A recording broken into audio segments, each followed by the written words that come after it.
Bonsoir à toutes et à tous. Dans l'actualité de ce soir, le Conseil des ministres s'est réuni aujourd'hui en présence du chef de l'État. Plusieurs décisions ont été prises. Nous en parlerons dans ce journal. Les fêtières de la presse béninoise, présidente de l'UPMB, président du CNPA, étaient au cabinet du ministre du Numérique et de la Digitalisation.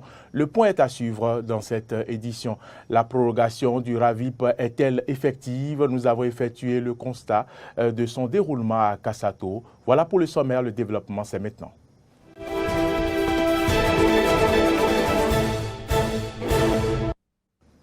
Merci à toutes et à tous de nous préférer. Bienvenue dans ce journal. Je vous l'annonçais en titre. Le Conseil des ministres s'est réuni aujourd'hui en présence du chef de l'État. Plusieurs décisions ont été prises au titre des mesures normatives. Adoption des décrets portant nomination des membres du conseil d'administration de la Poste du Bénin SA. Nomination de membres au sein du conseil d'administration de l'Institut national des recherches agricoles du Bénin, INRAB.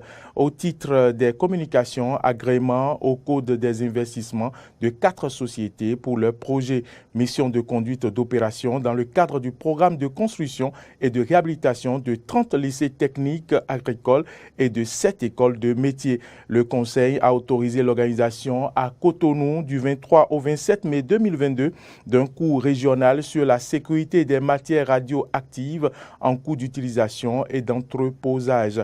La participation de notre pays à la 15e conférence des partis COP15 à la Convention des Nations Unies sur la lutte contre la désertification à Abidjan, en Côte d'Ivoire, du 9 au 20 mai 2022.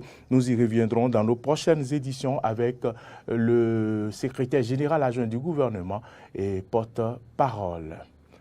Autre information, la ministre du Numérique et de la Digitalisation a reçu en audience hier les fêtières de la presse béninoise, Évariste Rodonou et Zakiat Latundji, respectivement président du Conseil national du patronat de la presse et de l'audiovisuel, CNPA, et présidente de l'Union des professionnels des médias, UPMB, étaient au cabinet de l'autorité pour lui faire part de leurs difficultés.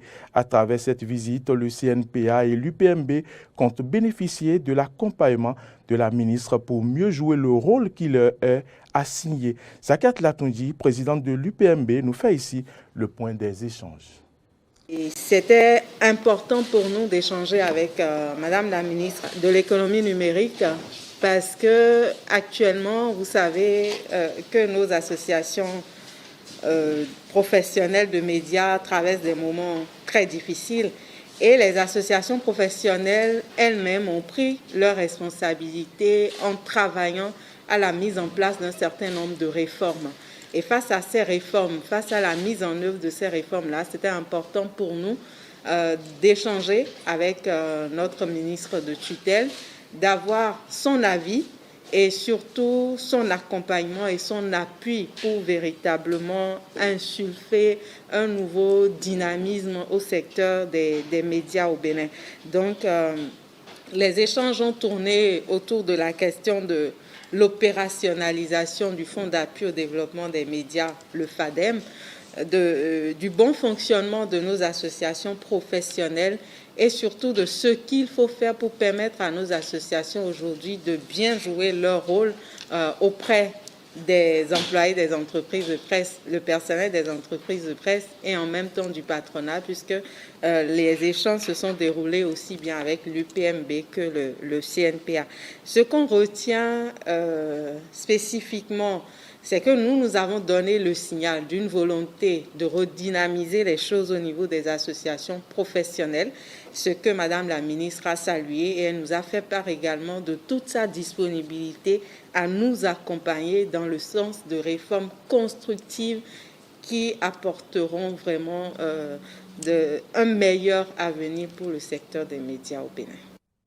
D'une audience à une autre, cette fois-ci, c'est la présidente de l'Institut national de la femme qui a été reçue par le président du Conseil économique et social. C'est à Cotonou. Je vous invite à suivre ses propos à la sortie de l'audience.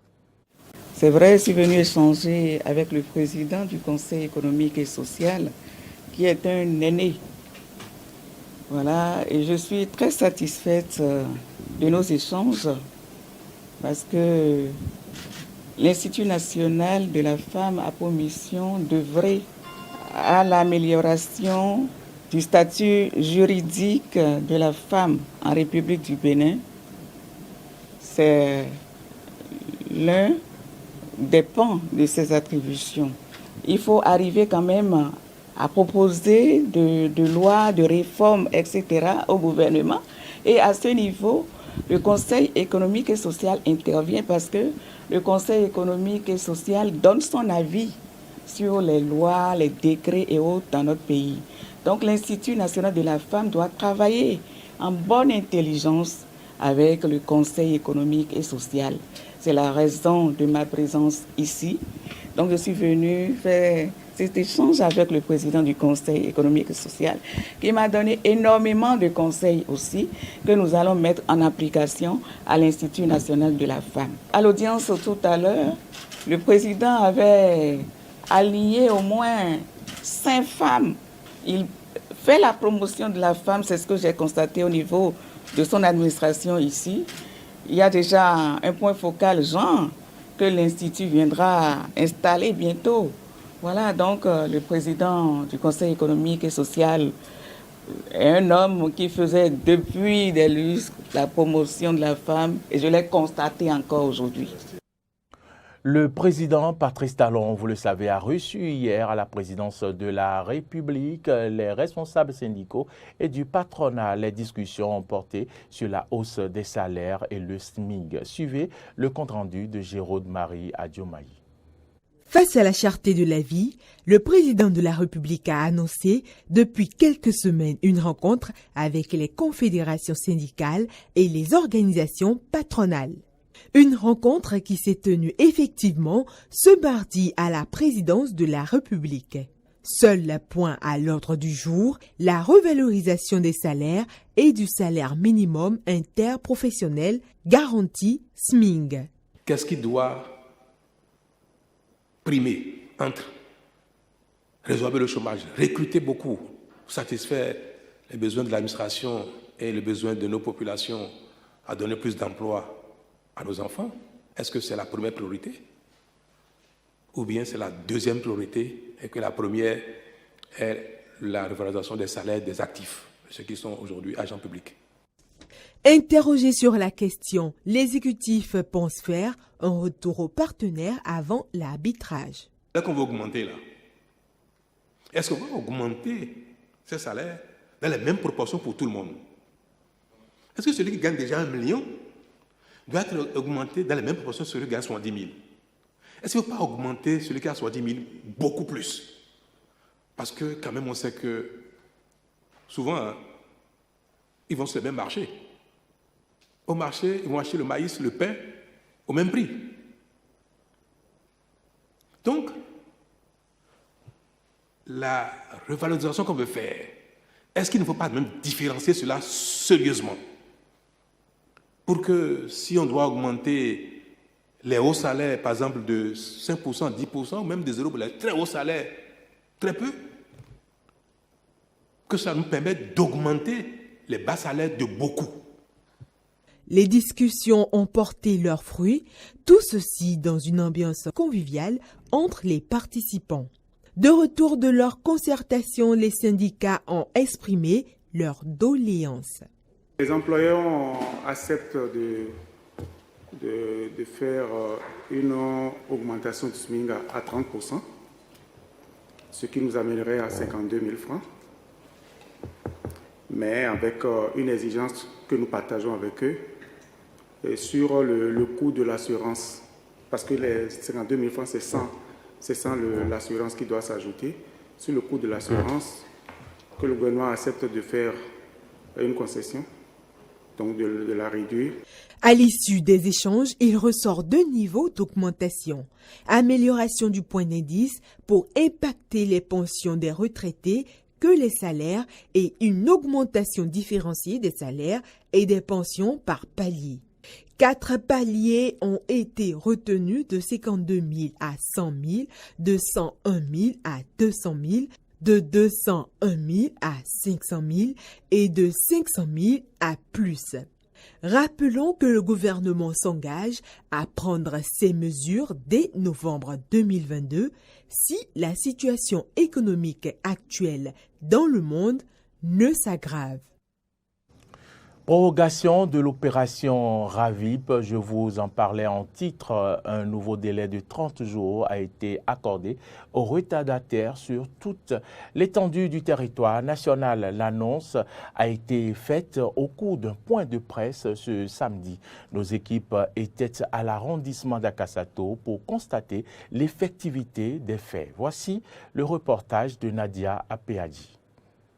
Après la fin de l'opération de régularisation de résidus pour l'inscription sur la liste électorale informatisée LEI, le gestionnaire mandataire de l'ANIP a annoncé une nouvelle prorogation de l'enrôlement au RAVIP. Le nouveau recensement couvrira une période de 30 jours allant du 26 avril au 26 mai 2022. Il a annoncé ceci lors d'un point de presse le 22 avril passé. À l'arrondissement d'Akassato, la course à la montre a repris pour les agents désignés à la mission. Dans notre arrondissement, ça se passe bien. Nous avons constaté que la population a vraiment soif de la chose. Il y a des gens qui se lèvent tôt, à 4 h du matin, ils sont déjà là, au portail. Et quand l'équipe du RAVIP vient, l'équipe technique vient, la population rentre dans la maison pour se faire enrôler. L'affluence que nous constatons ici est vraiment importante et ça juge effectivement de l'importance de cette prorogation-là.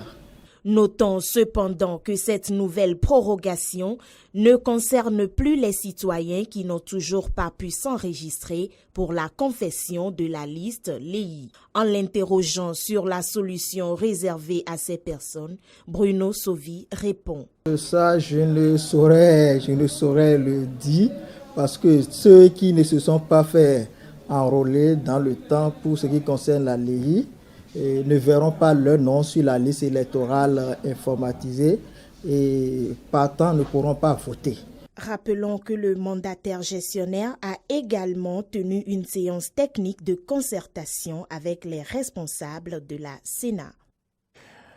Madame, Messieurs, c'est ici que se referme ce journal. Merci à toutes et à tous de l'avoir suivi. L'information se poursuit sur nos différentes plateformes YouTube, Twitter et Facebook et sur notre site internet www.benin-eden.tv. Bonne suite de nos programmes et à demain.